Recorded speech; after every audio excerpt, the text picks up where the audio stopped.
Hey, Hey, how's it going? good. How's it going with you? Good, good to see you guys. You. Uh, I don't Go know if we up a little.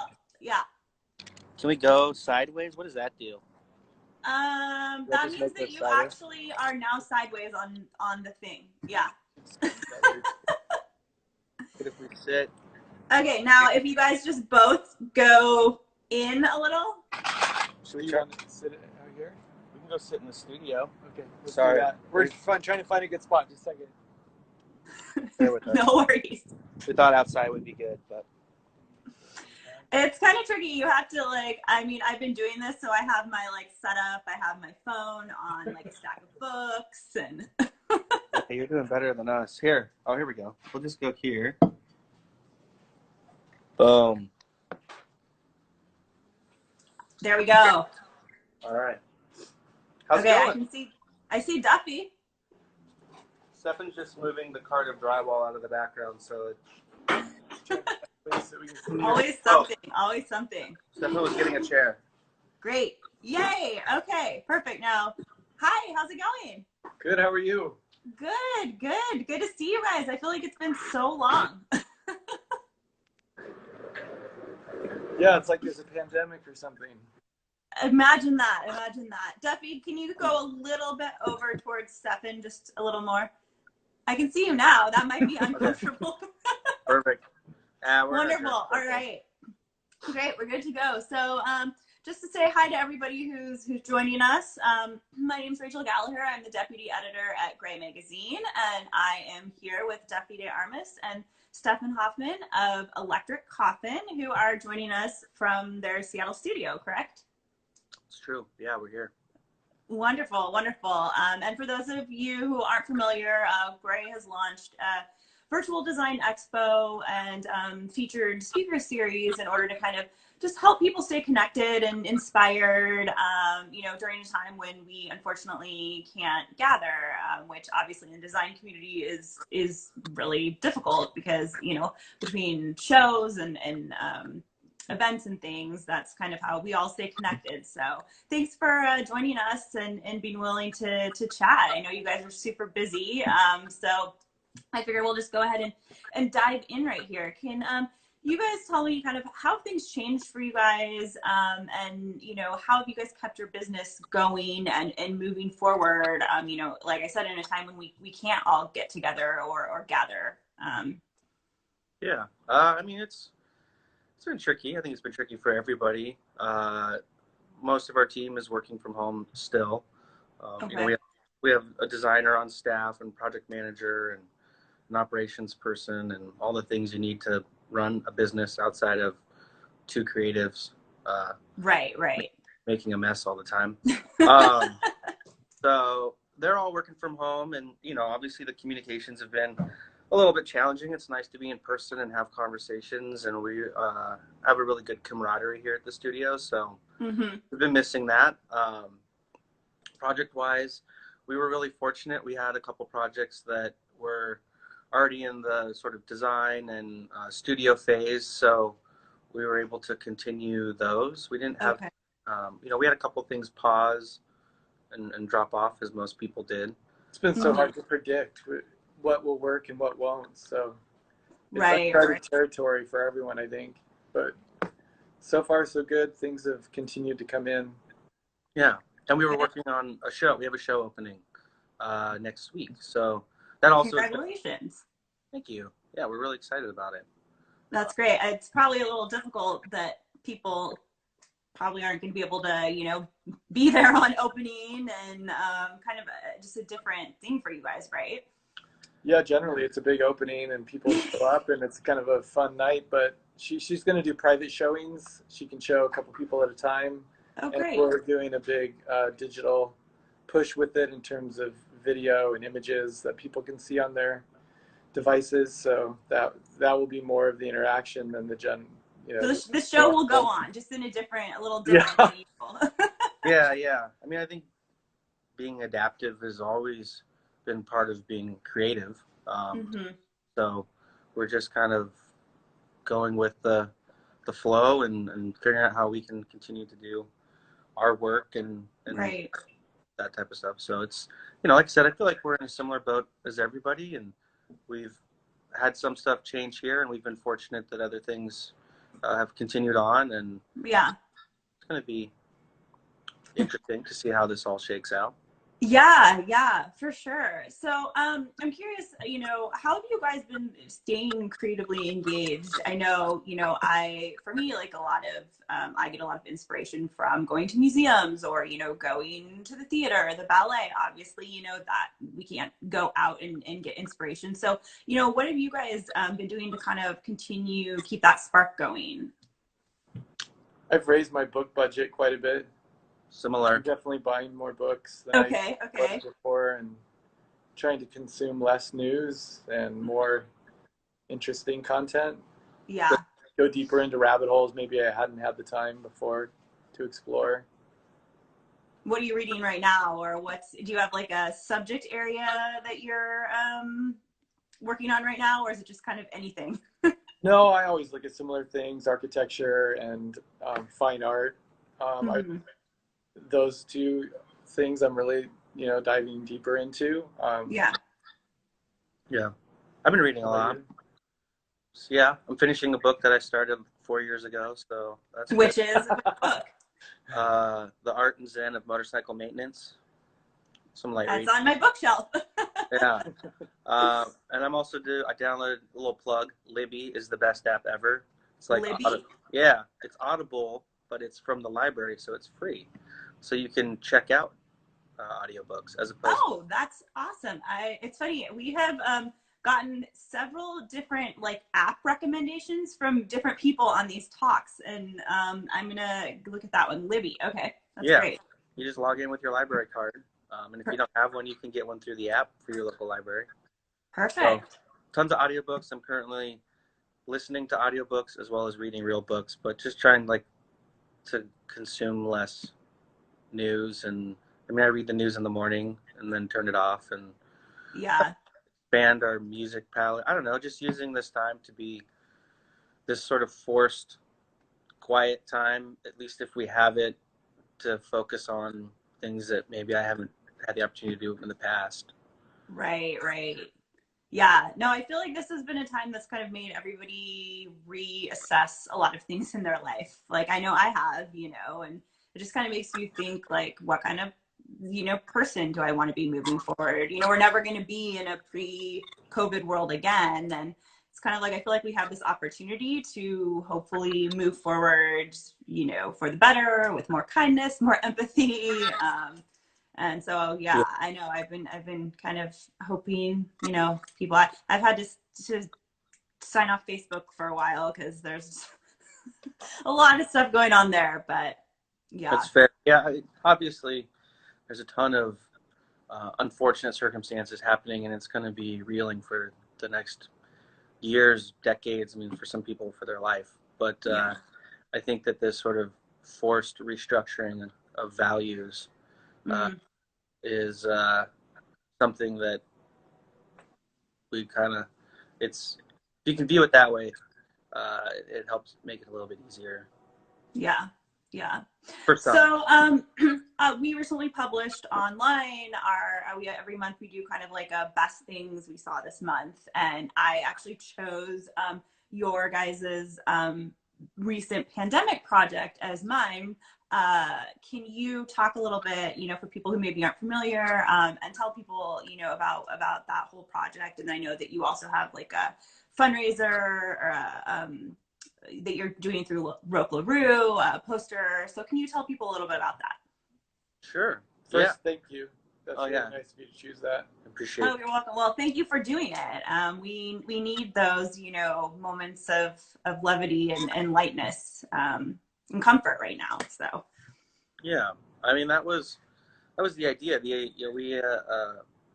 We just felt like in the very beginning it was going to be a long slog to get through this, and uh, Mhm. you know, knowing that the city was going to be shut down and people were really scared and nervous, and like Stefan said, it's sort of this unknown that we're walking into. Right. And so we wanted to do a project that was, uplifting, again, something that could be viewed from a distance, something that was could be scattered actively throughout different neighborhoods. So we used a projection van, and we drove around the city, and we projected these large-scale sort of Mylar, get well soon balloon type graphics, but with different sayings that were related to today's situation. And then we were fortunate enough, we had our friend Dominic who recorded it all, shot a beautiful video for us.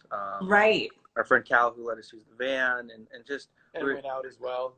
And both of them went out. They all participated at a high level, which was great.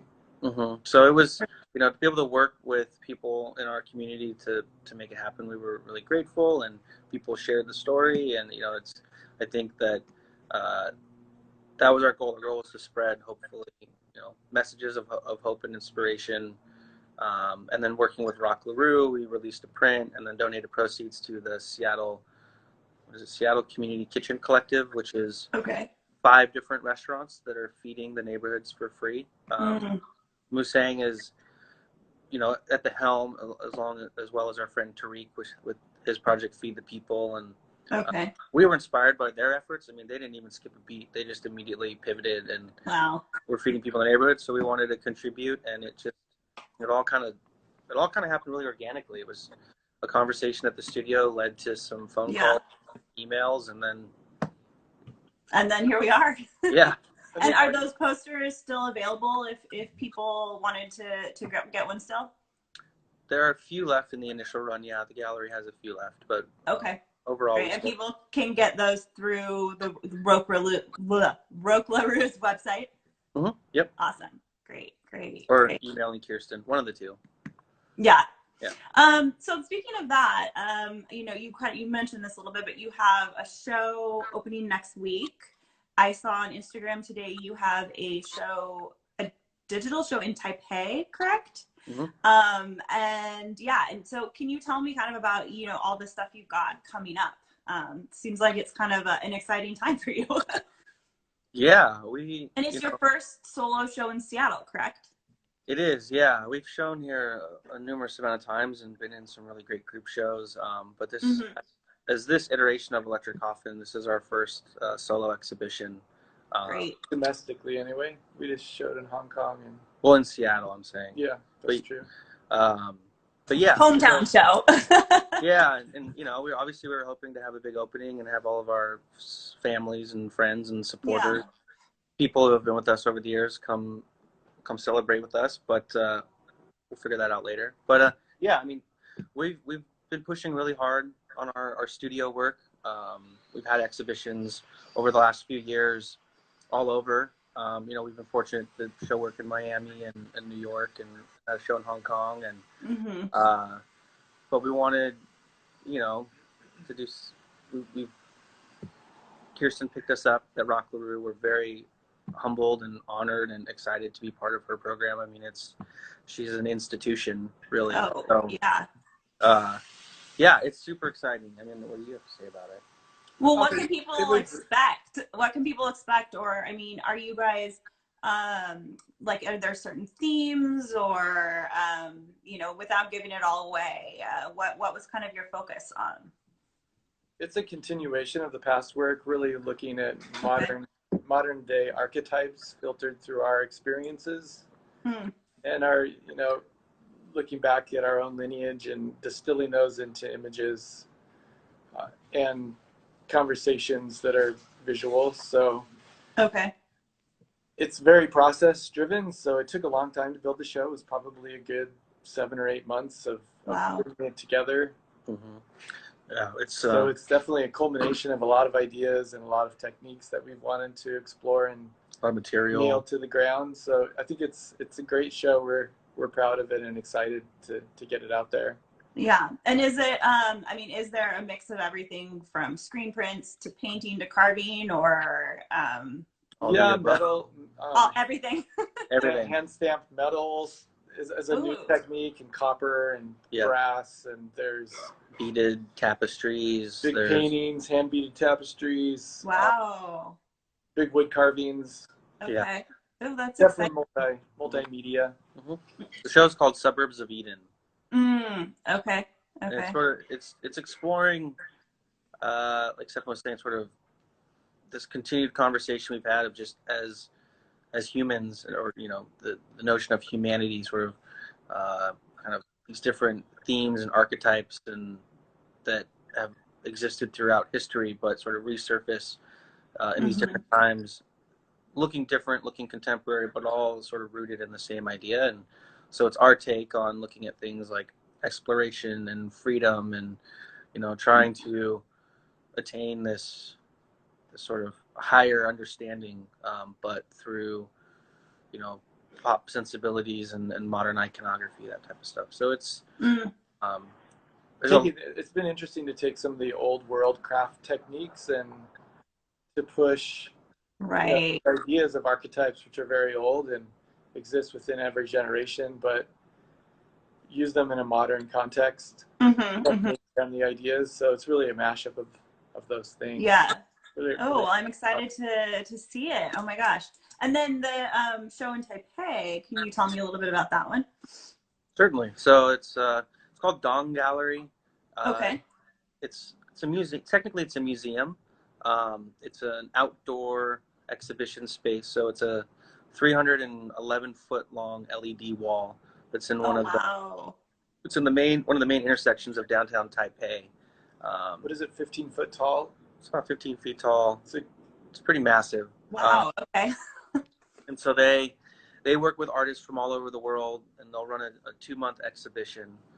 So we worked with them and their design team to adapt a bunch of our different artworks and animate them to create this moving sort of visual exhibition artwork. So it opens on Monday.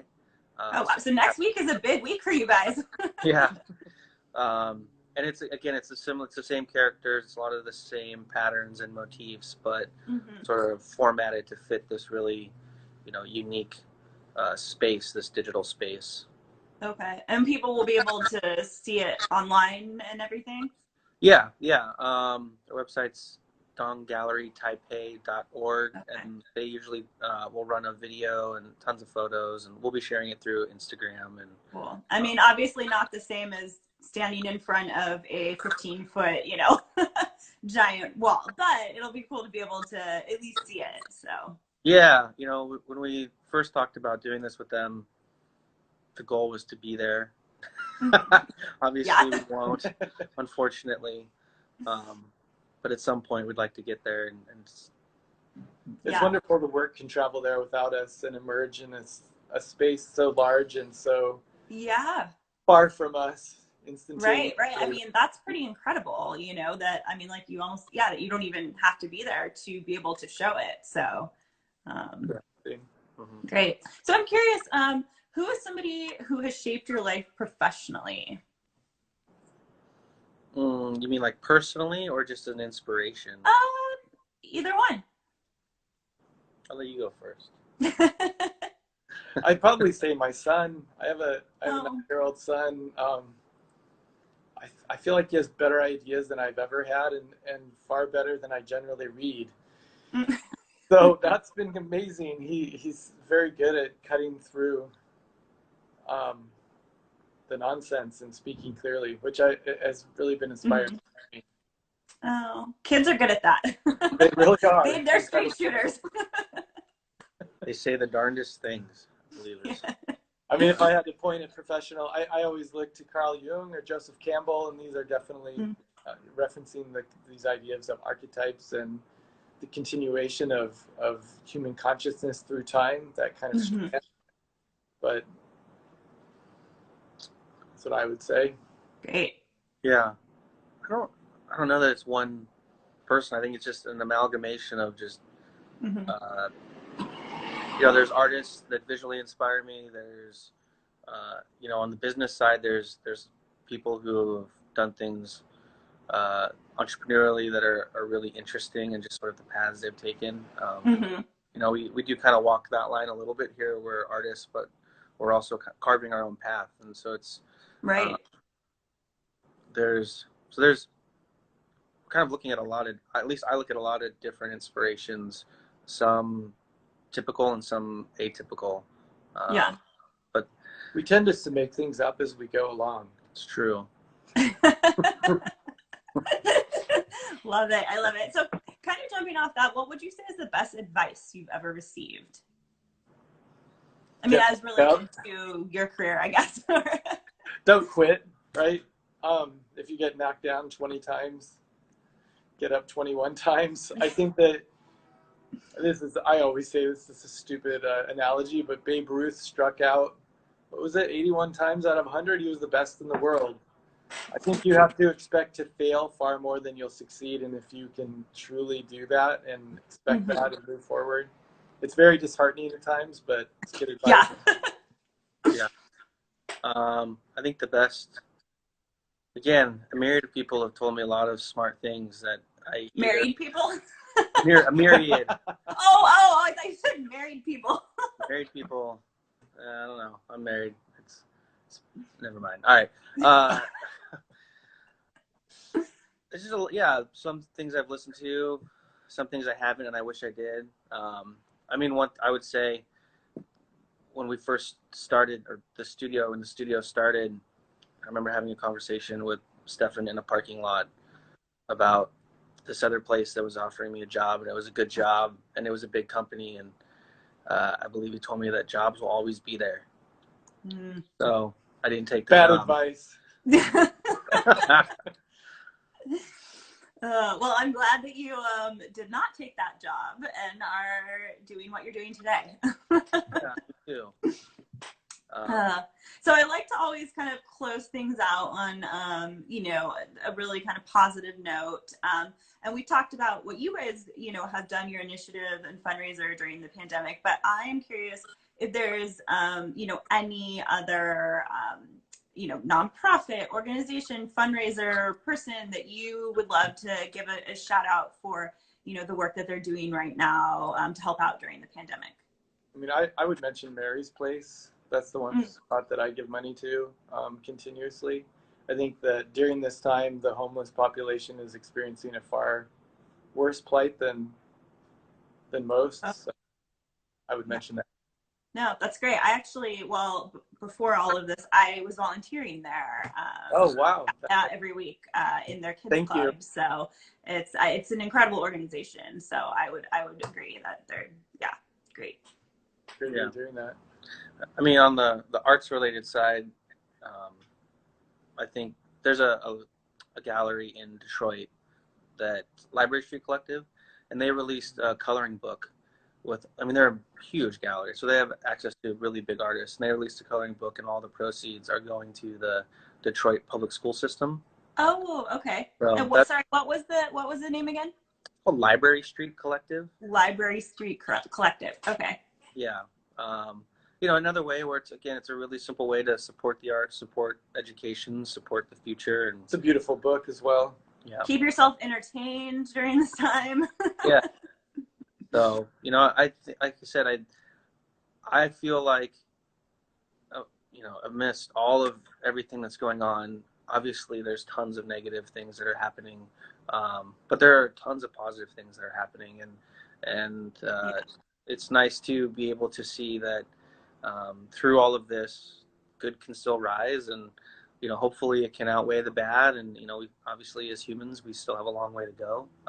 But I think it always exists that way too, and choosing to focus on the positive it's a choice, and to bring more of that to the world is important. Yeah, I couldn't agree more. That's like I said, what I'm trying to push forward out of this doing, and I just hope everybody comes out of this a little kinder to each other. Yeah. Well, on that note, that's a good way to round things out. And thank you guys so much for joining us. I know you're super busy with all your shows and everything.